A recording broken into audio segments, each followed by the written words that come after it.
Kapki o tua maf.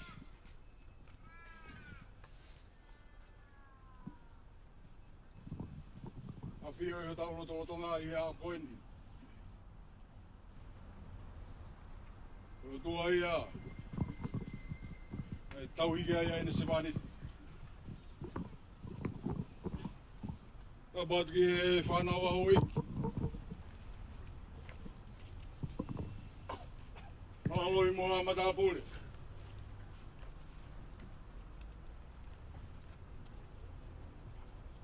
Tabat ki he whahu. Tabat ki tadai whaifkau. Whaifkau via mi tawataina. Kamaha whaifkau. Tapuki he kere ikin.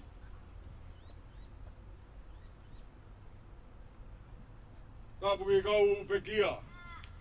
O nau toka hen. Atu e whatap. I hoa e whaifkau. Whaifkau maalolo. Palestine maalolo. Ira sa Kolo. Kau mai whanau mo whakamokopun.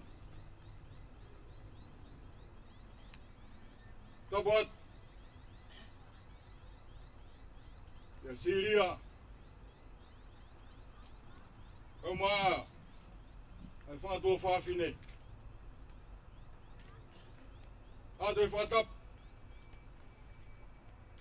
Ia ki mō taulu ko tā pē. Ai Nesiasi o ku tau kau whatahe a hon.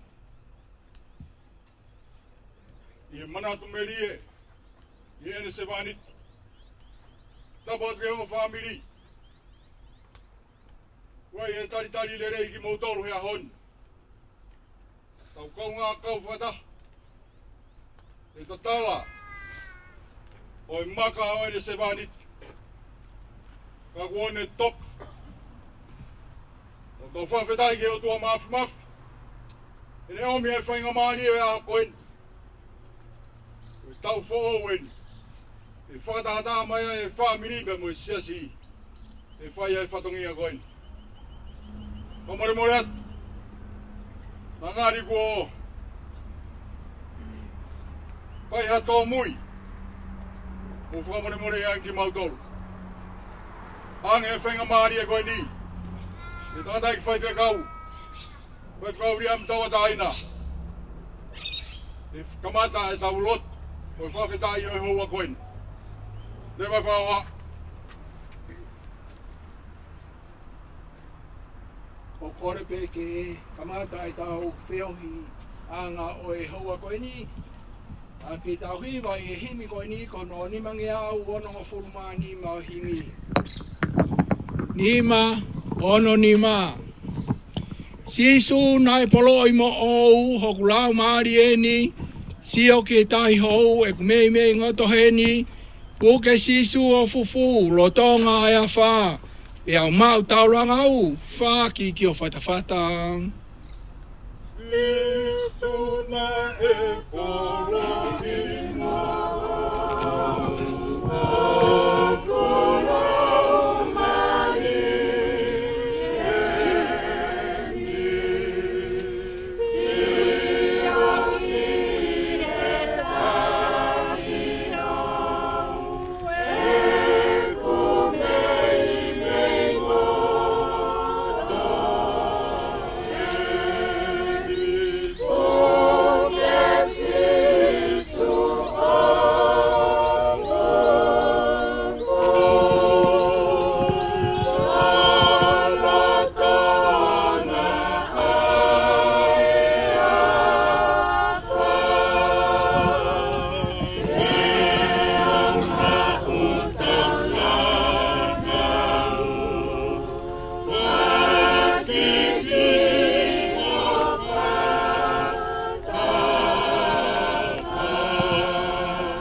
Sisu e koko e pe, si e kumatai koloa, I kai hakusi o kehe, ka mau koe, mau kotoa, A e whewhea kulawa ke mau koe ma aku.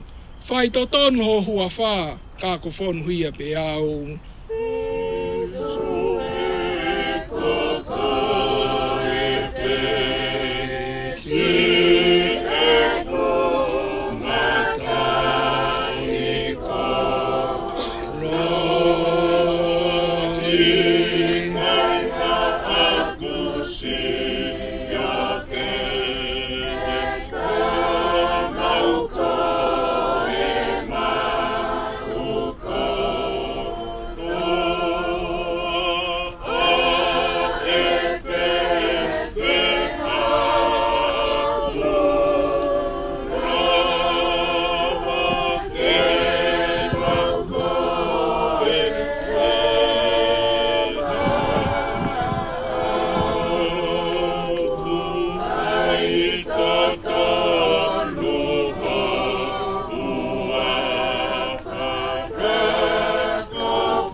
Si e au ilo ai ai monu e whi ao mo i tu i si o atu tai pulo winu ki he vai mo ui whaundeni he vai ola hake hoku loto e kau kamata he ho ofa mau ilangi ono to e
Latu ma ure fata pa boy punake I hoa ko ni sisu ko ha mai ko umasani pe to ma loto I fara fo ofa afiona o ke fotu he langi o ke fotu he mamani o ko mau ai ono tau e mau mo ui ke o te mau to si o ke ka mau hanga ki a ko e pe Ma o famone at ki ho afia hoa koe ni kokoi a koe o tua, ka koe o tua o kuke ao niu mo whakalewerewa he universi o kumau I ai. Koe o tua koe kamata anga, koe o tua koe ngata anga o e mea hono kotoa pe. Kokoi ana ke whakotutu a e mea kotoa pe I universi mo e maamani o kumau I ai. Pea koe whinangalo ho afio ke mea kotoa pe ke fau pe ia te koe. O wa te mau toi fau, I ho mau loto mo I maamani o ku mau I ai, ka mau fau atu pe ia te koe fau I o aloko si sukalaisi. Koe, whaunga lelei o mo ui ai tangata o maamani koe ni, ka pau ne mau a ho a fio ai si supia tui pikitai ki ho a fio. E koe whainoino pe ia ki te mau tolu he wholofola, ai mau inga koe ia e mau turi pe, koe ia he ku a hawai po. Ka mau tau kawe lotonga o mau kei mau ai aho I he maamani ko ni ko sisu kalaisi. Pea I whainoino kaya ke te mau tolu o tau ai he mea ko toa pea mau whai he maamani ko ni ke mua mau pe aho a fio I he mau whanonga whai. Tau ai puna ke ka taki mua aho a fio he kai hea o mau whanonga. Te mau hao me kovi, te mau tō ke ngai lelei ko toa pe. Ko hiko tataki o whai hoa fio ma tolu pe moi mau mui he maamani ko ni. Ma wha whenga I taimi lahi, ke taki ki mau tolu, e mau ngai mea o e maamani ko ni. Ho mau loto, ho mau iwi, pe koe ngai, whakau kau e maamani ko ni. Au ke whainohino ki mau tolu, Hau ki awa ke te awa ki mo tolu ko toa pe o kuongo I mafasia mo ngo sia he te hanga whama alolo ki mo tolu. Mo ai e I o ke pe mo wako ko toa I a te ao. He kua whakata ki mo anga whātua. Whakamalo at ki ofi o eiki o tuke mau au sia ai houa whakoloa koeni. Mau toi heni ai eiki pe mo e family, whahu, ulumotua, kau maa whoki eiki ai kau whaife kau, pe whoki hoa o e tangai Palestini, I resa Kolo ai uitou, kau maa ai whanau, mau kau whatai whaife tai ki hoa whio he hoa koe ni. Mau I loi se suo, kui kaha mea e tāu ai pa whiunga e mau moui. Kono tāu peo e mau moui, ke mau mui ki hoa whio pe mau tui ki hoa whorofora. Ai mea koe aku ne whainohino ki a tingi maa tolu, ai hala, ai mooni, ai moui, o whauta pia pe mi hoa whio I a sisu kalaisi. Koe mea aku ne om ki a tingi maa tolu, ke mau mauivi, mau loi pe mau pore ai he mau moui, moi ngau aku mau whai he mau mani koe ni. Mau iro ki ke hekai te mau nofo ai pe, o tupu ai he mau mani koe ni, o whakataimi pe ai mau nofo he mau mani koe ni. A honi te mau heni, a pongpongi, te mau he feitu koe.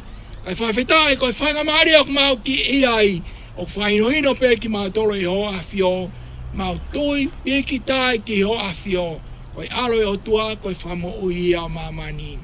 E mau tui ki hoa whio I sisu, ko mau mawai e mo ui tai ngata. E mau whawhetai atu ai ki a whio na.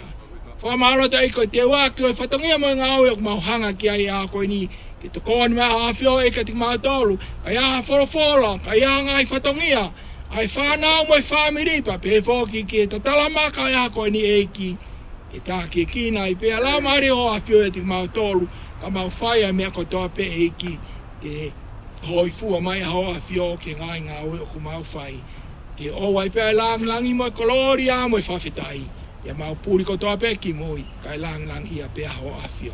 Ko ai lotu, ko ai mau whawhetai mo whamalo mo tu koloria ki ho a whio. Mau kore ko toa peni hua wha, ko ko toa alo ko si sukalaisi, ka ko mau whamo ui. Amen.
Ora ki whanau me wha mōpuna, no kātak mai moan, te whai o mōpolo ka mahi tai mini.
Malo, keep on the family.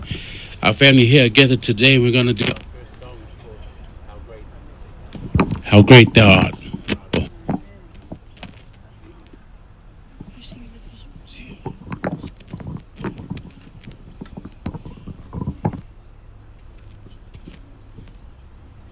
I'd like to acknowledge the Lord Jesus Christ and His presence, who I know He's with us today. Pa te whatapu atu I he hu whangato e pehe whatapu na e whai he urumatua. We just wanted to be a part of the celebration today. For all of you who know my father, knows he's a man e manako ke hiva. He loved to sing. And every time we'd gather as a family, he just wanted us to sing. He loved singing. So we thought today, we're not here to,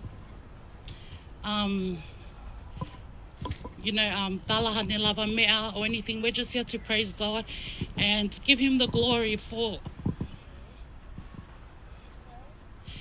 giving us such a humble and loving Father. And we praise God for that because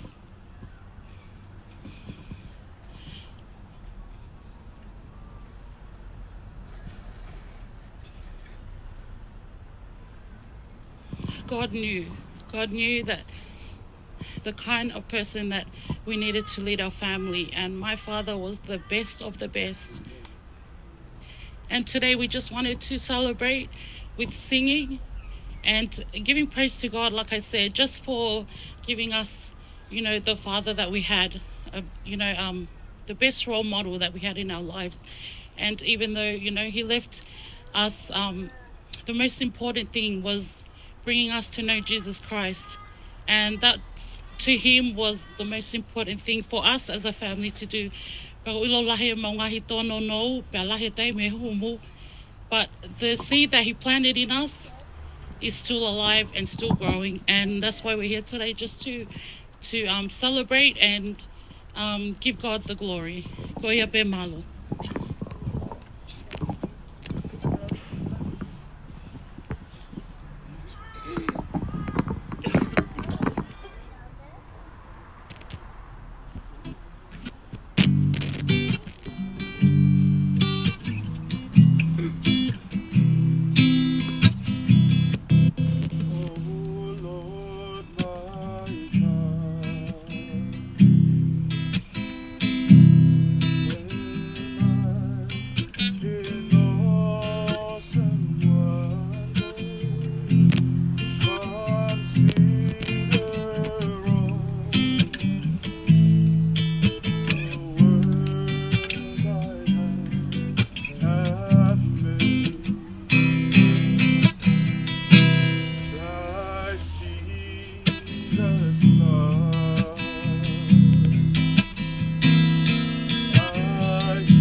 Hello. Hello.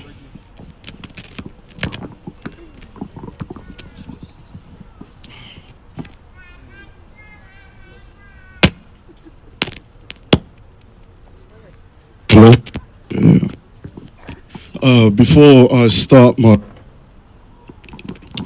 little speech, for those who don't know me, my name is also Nesiasi Kolo, the grandchild of Nesiasi Kolo, and also the next Palestinian in 2035.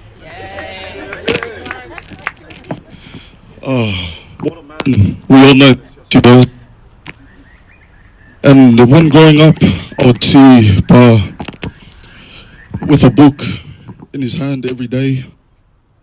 He would sit in his room with a notepad, and I never understood growing up what he was doing. And then we would go to church as a little kid. I'd watch him in church, yell his heart out in front of all these people at church, and I would sit and I wouldn't understand. And I started going, a few years go by, and now I'm a bit older, and now Pa's sitting me down and teaching me all these Bible verses, and he always made sure I learnt them, because if I didn't, I would feel his wrath. And then I became a teenager, and I understood more. And Bob talked to me. It would always be talk about God and how good He is. And then I understood this is what He does. He doesn't do it because He has to. He does it because He really loves the Lord. Amen. No matter what, if it was about the Lord, He was always happy, no matter what. And now I'm 19, and I understand why Ba put so much faith in God, and why he prayed so much, not just for me, but this whole family, this whole church. And it just,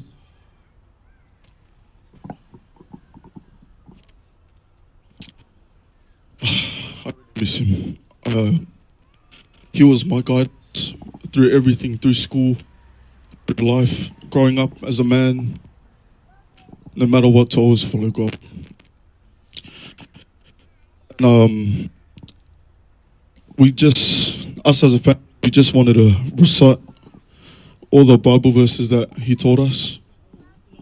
Not all, just a few.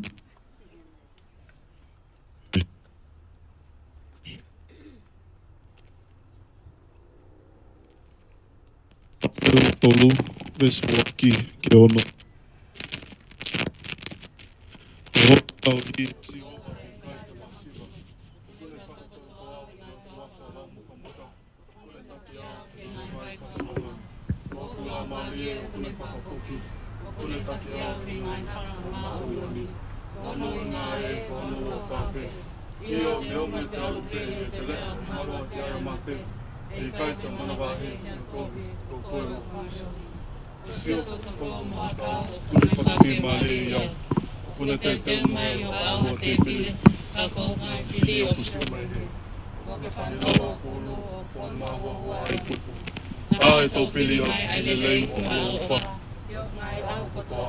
A fo e whale o si o wa. Mai pēa o lau tō ngā. Thank you. Thank you. Thank you.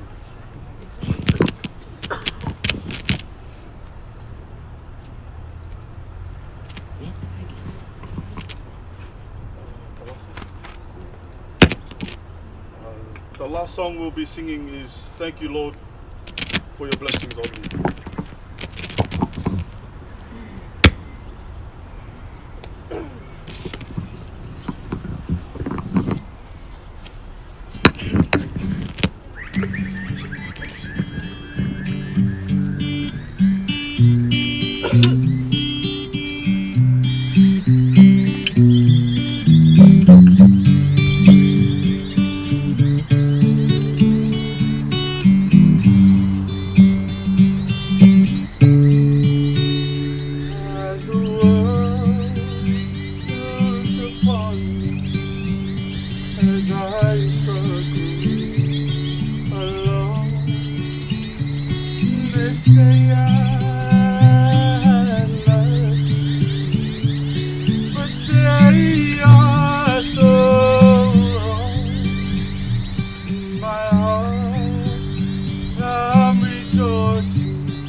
Pas mai ke whanau, e ke whamopuna, ua maari e ko koe Tokaikolo, ua koe maari e koe ni ke tātai whutupau.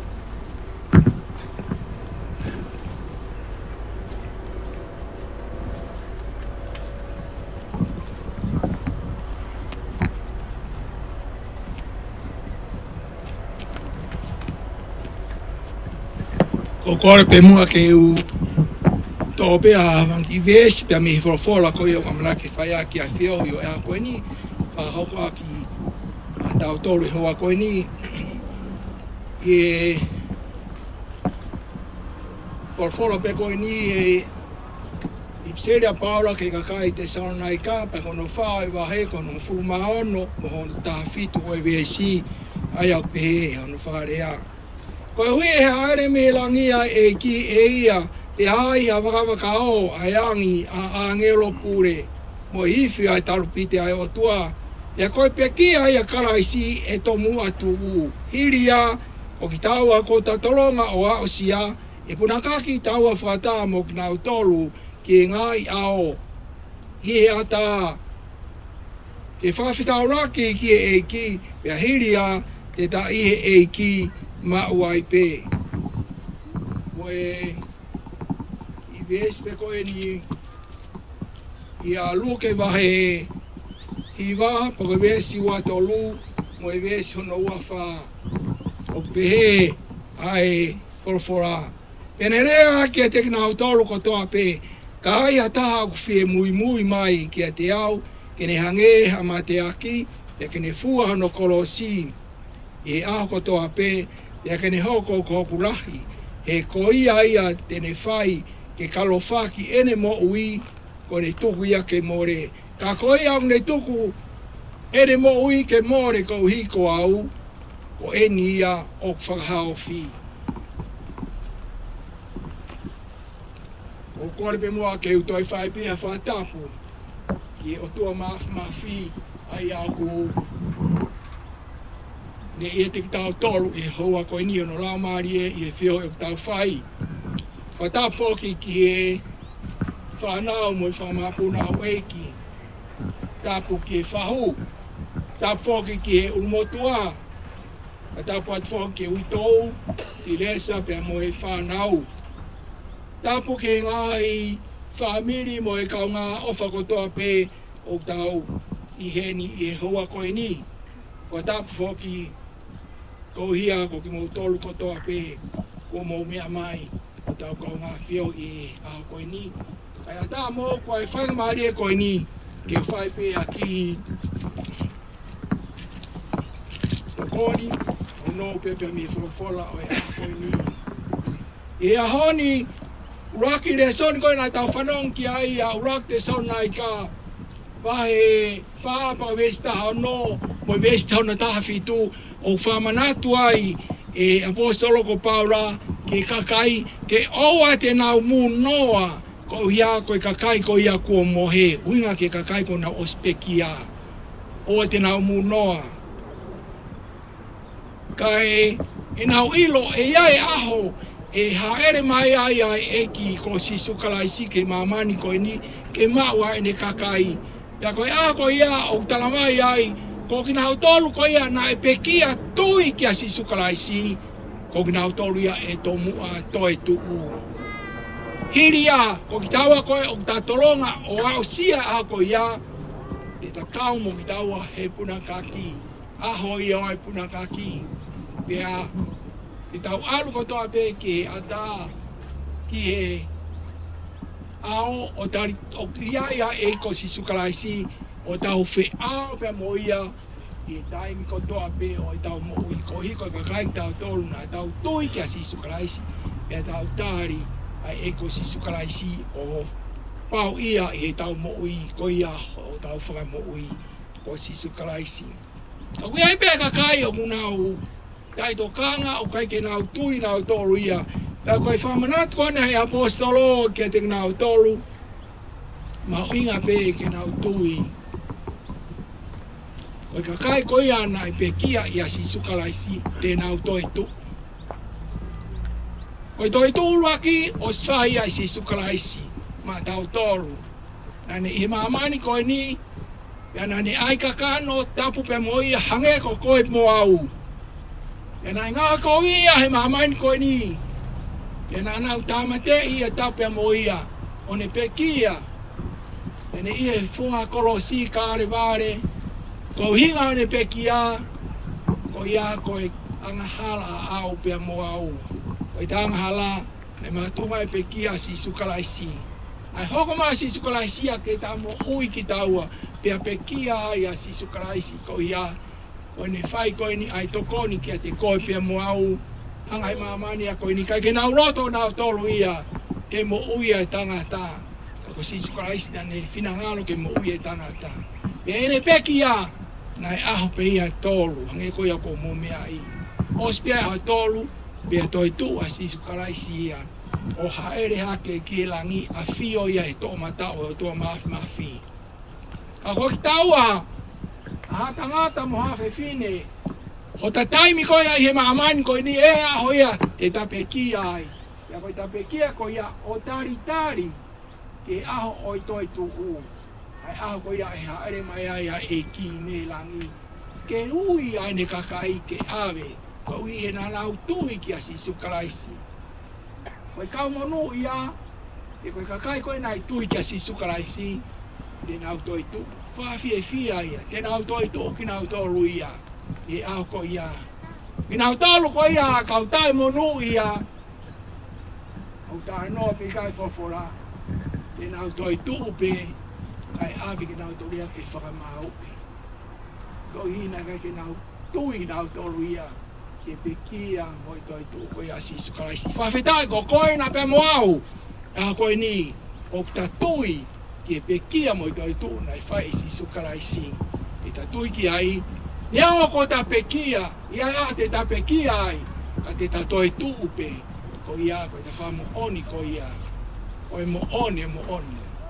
Na i toi tu a Sisu Kalaisi me pekia, pe ta tui ki ai, pe te ta kau mo ki taua, i toi tu, ko ia ta tui, ki toi tu ko e nai whai e Sisu Kalaisi, ko ia ko koe pe moa, ta whawhita e ai ki e ki. Ko e, ki wholofola ko ia hano Ouau ha ko ia i a luke wahe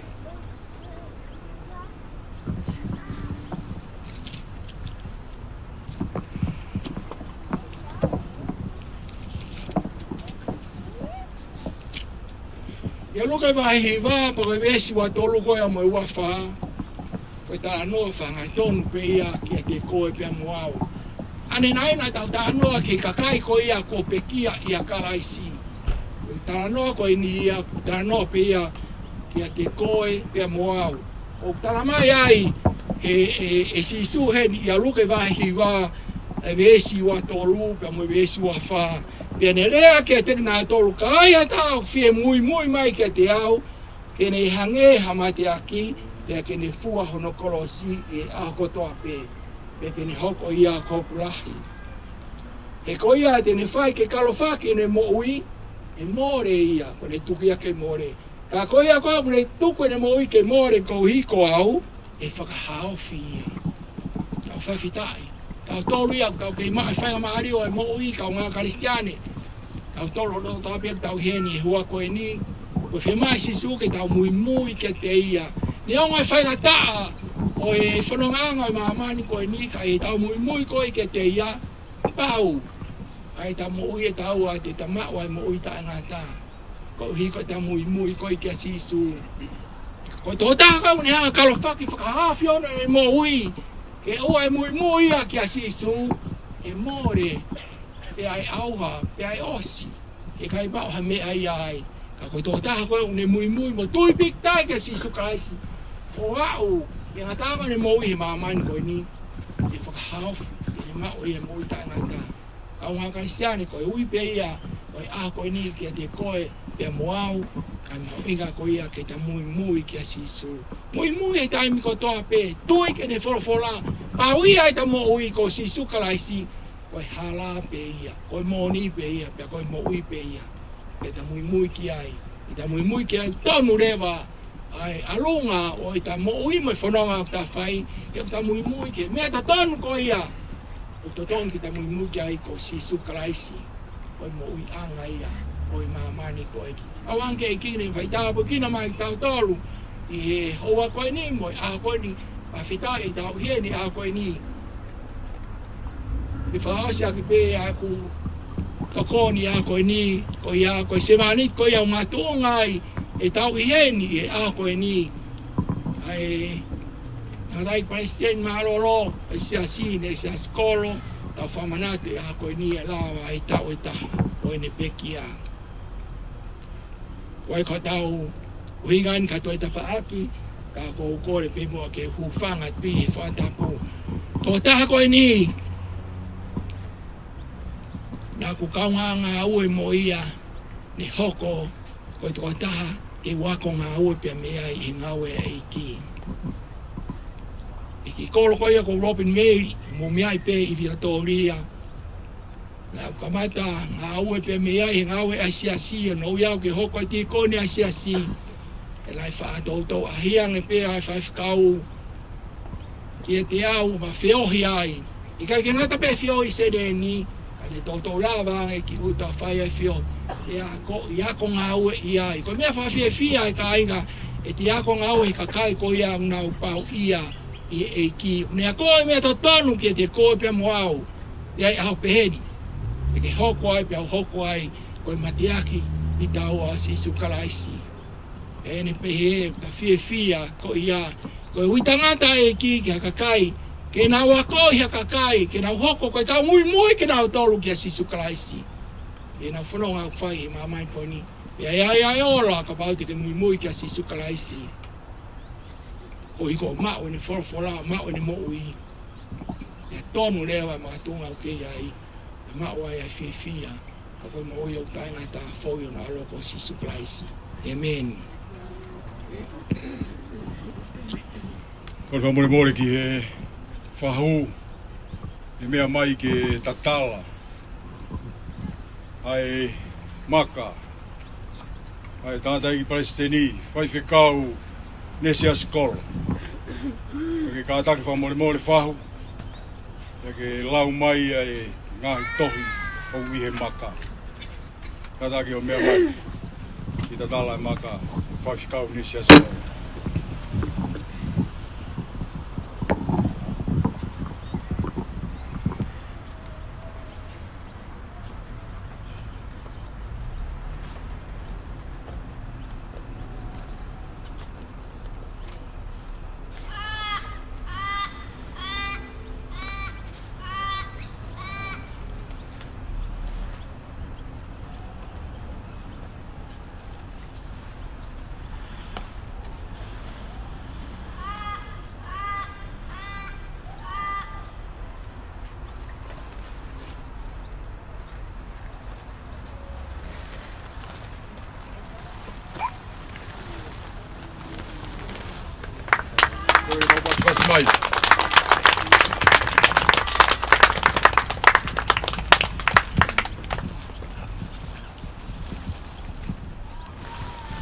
In loving memory of Palestinian Reverend Nesiasi Kolo, Lord give on the 17th of the 4th, 1949, and the Lord take on the 3rd of the 1st, 2022.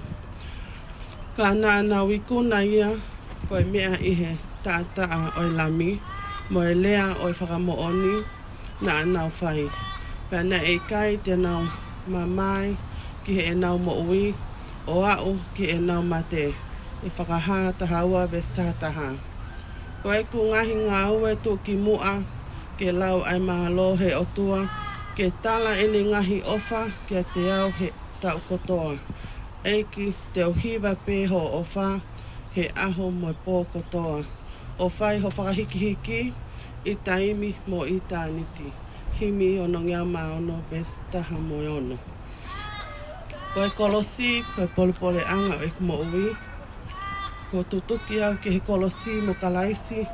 Pea koe ku mo ui o whai o ikai kei ko au. Ka koe mo ui o ko whai e kalaisi ia te au.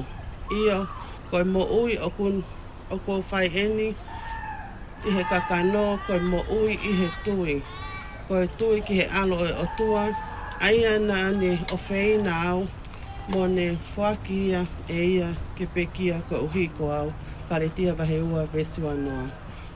Kolo, Nesiasi Kolo, toka ai i he whea maaria aho tau o tua, forever in our hearts.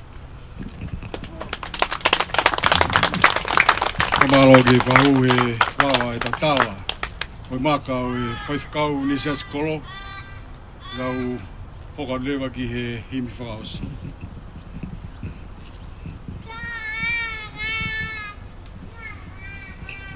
Ko korpe ke he tau to hiwa i he himi koe ni whakaosi ake tau whio hi ko nonongi au ma ono himi pa ko kore ki mu mea ki urunga ke tau hi.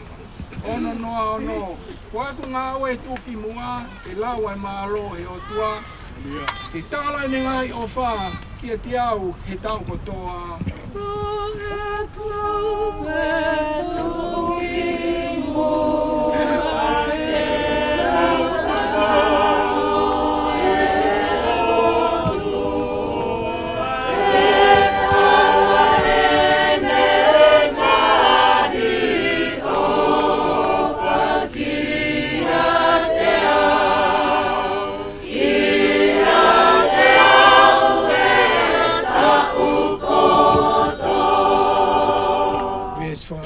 Eki te uhiwa pe o ofa he aho mo i pōkotoa o whai ha whakaiki ki i taimi mo i tāniti. Eki te uhiwa pe o ofa he aho mo i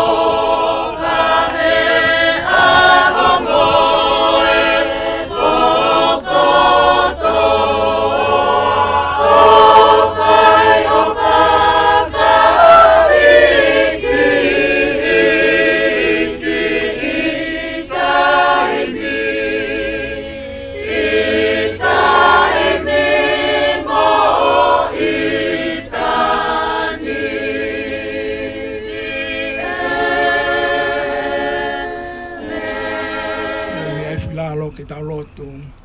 Koe maurea pe a i he hoa koe ni, e ki ke mauhiwa pe o wha, i aho pe a moe pōkotoa. O whai ai pe ho whakahiki ki i, pe a mei taimi ki tāniti. Mau i loko whitangalo i aho a whio ma mau tolu hei taimi kotoa pe, ke mau whai ai whakamalo ia, moe mau whawhita i aho a whio, ka koe atua o kuke ao niu he universi o ku mau i ai. Ma whanaonga e hua koe ni ke ngai tāla o i ngai whorofola, hange koe a ko mau pia me he Maka Fakamanatu o i tangatai ki Palestine malo lo o i Nesiasi. Tala mai he apostolo i a kare tia vai ua vesu anoa o tutuki ki mau tolu mo kalaisi ki e Kolo sipa. Koe mau moi o kwhai o kui kai ke ko ki mau tolu, ka koe moi o kwhai kalaisi a te mau tolu. Mo i koe mau whai e kakano, koe mo i he tui, koe tui ke alo o tua. Ai anane o whena ki mau tolu mo ne whake e ea ke pekia, ko ia ka mau mo ui ai. Ko mau whiawhianga ai e ao koe ni e sisu kalaisi, ko ho pekia ka mau mo ui ai, o a mai ke hoa koe ni. Ia ngai whanga maari o ke omo mau tolu, e whalonganga mau iai i taimi, ke oa na mau maawai mo i awhiona. Tala mai e sione vai fumani Maka maawai mo au, ka maawai mo koe sisu. Kai te mau te lawa e mau tolo whai ha mea. Koe ma te pe ku hanga mai. Kai mau iho a whio e taimi hono kotoa pe mau ngoi o mau mo i whia. Mau whia maari o mau nonga. O ia ko ia te mau tolo he ao pia moi po mo whanonga o mau whai. Tāpikina mai ho a whio e ki ai whahu. Tāpikina mai e umotua. Tāpikina mai ai Kine e ki ai, ki lesa, Kolo, ai witou, ka pe fo ke whanau. E ki mau kau whata mo i ngai whamiri kotoa pe kau ngā mea. Mo i Nesiasi, ma mi maheni. O tau tolo no toa pe o mau kau whata he hoa koe ni. Ki tāko ki mau tolo he hoa whio i sisu. E ke no fo i ai pe a lau maari o hoa whio ke ne tataki ki mau tolo he mau moi. Ya mau moi e ki o mau lutai mea kotoa pe. Ko ia ko ia te mau tolo. Ke ai awhiona koloria, langi mo i whawhetai, ke tai ngata, pe tai ngata. Pe a koe kresia iki ko si sukalaisi, o whalai au tua koe tamai mo i whiau he laumari e maani oni, ke whamamau tu mawai pe o alofa, te ke mau tolo e honim, rotonganu, ona hiri, kai whai pe o tai ngata. E meni. Kumoagi u whamalumalu atu. I he talamalo e whanua pe mo lotu. Ka tā mō kua e whainga maari e koen. I whawhawhonga i atu. A whakamalo. Ka malo ni ki e tātai whaiwhikau. Lia mi tawataina. Le pehe ke kotoa o kau whaifkau o tau kau whatahen. Kamalo ki he whamiri au I tau. Kau whataha I a honi. I tatala o Maka o I tamai koen. Kamalo atu I a wholoreni. O mai whamiri tamai a Nesiasi. Kamalo atu ki he siasi hono katoa, pa behe ke ngai mai ni. I he mo fia kau whakataha mo ki mau tolu. I a hon. Aho whaka histori ain. Kamalo ke taine whahu. I mau o tonga, I he whamiri. Kamalo atu I aganesi. Whanau aneo mai, me whamopuna. E honi ko tau fia ko toa pe.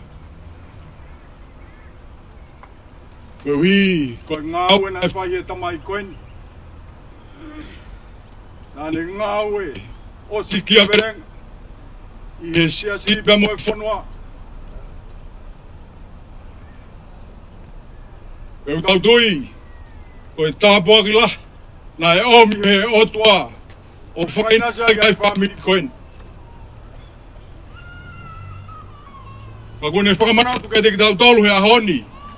Ke oa nā to iai ha mea ia. E whika uaki e tau moui. O sisu kalaispe. E koe mea ia nai moui aki he tamai koen. Tau tui koe tukutuku lau mea ia nai whai he tamai koen ki he whami. Ka kone tatau mai. Ka ne whoki ia. O alu ki he api nai o steu teu he o tua mahana. Pamiri koe api e. Koe nofo e kutau whai e maamani koe ni. Koe nofo teu ke. Koe nofo whakataimi. O Fakamanatu. E ene sewaniti a honi. Mo I tatala. A hono Maka he a honi. Mo I manatu meri e kua tau whai. I he ngāu e nāre whai. Tau whakatau ange pe ke o tua maafi mafi. Ke ona pe e langi. Pe mo e Kolo ria o tai ngata. Le vai whaoa. Kātaki pe tau osi pe koe ni ko tau lawa atu ki he aasela koe I Headstone. Osi teu he whanau me whamopuna I e taritari. Mā ki tau tolu. Ai Nesiasi, au mai whamiri. Te mo ngai mai ni. Pea I e ovalahi atu. Te mei he hui tau. I le sakolo. Ka te mo tolu ko toa pe. O mo lawa mai he a honi. O tau kau ngā kau whata I a hot. Koe kore atu, ospe ni ku ai ki lai ata pa mo I whahu. Lawa te tata I whaifkau, e pehe ke whamiri, mo whie kau, I ngahi tāo e houani. Ospe aku tau lawa atu he alaisai la ki Headstone. Mao au bitu.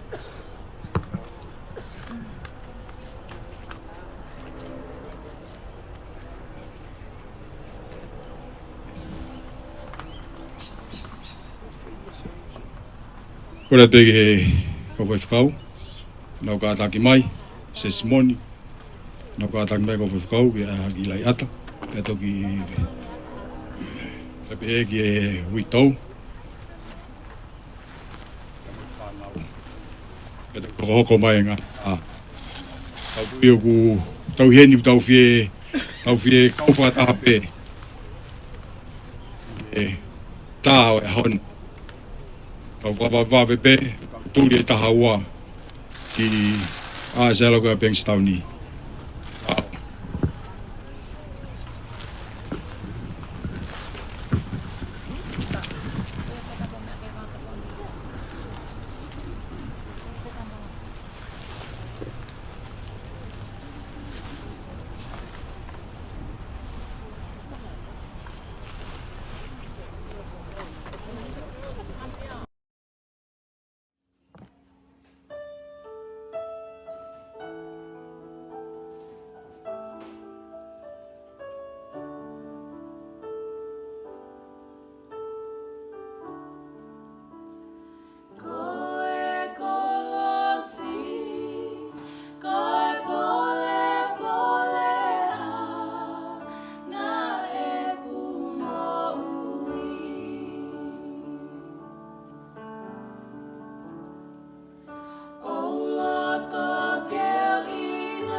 Okay, 1, 2. Get in! Lessa, you get in. Maka out. Come with the flower. Oh, my knees are starting to hurt. Come take photos of Lessa's friend. No, not in there. What's that kid doing? What's Elle? She's in the car. Come on, Leka, get in.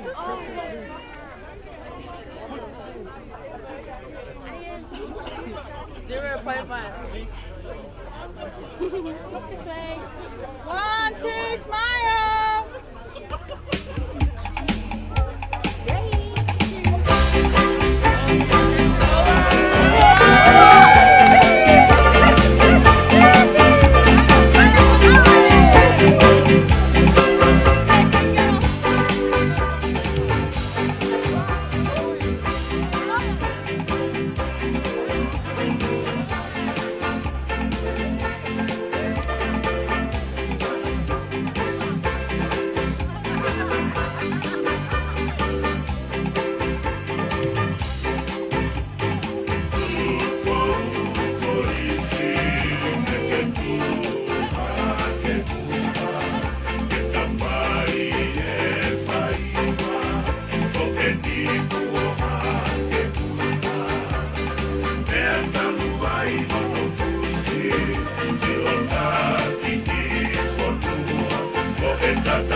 Feel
Ami! Come with the boys avec Vanny.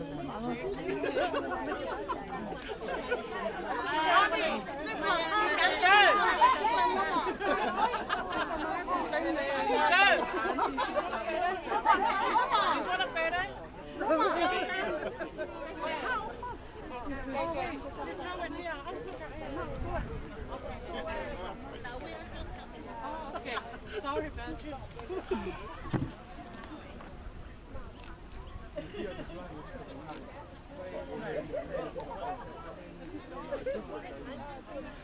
Beautiful.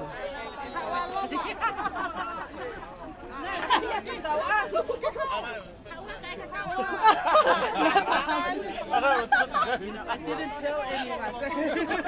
Aroma. How are you?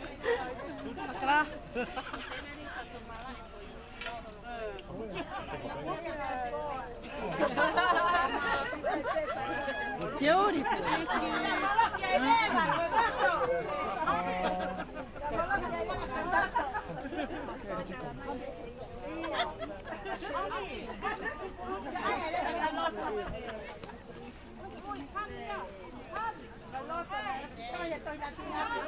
You ready?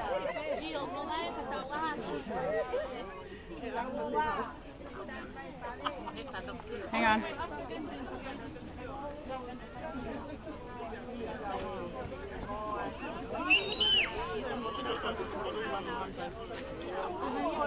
Beautiful.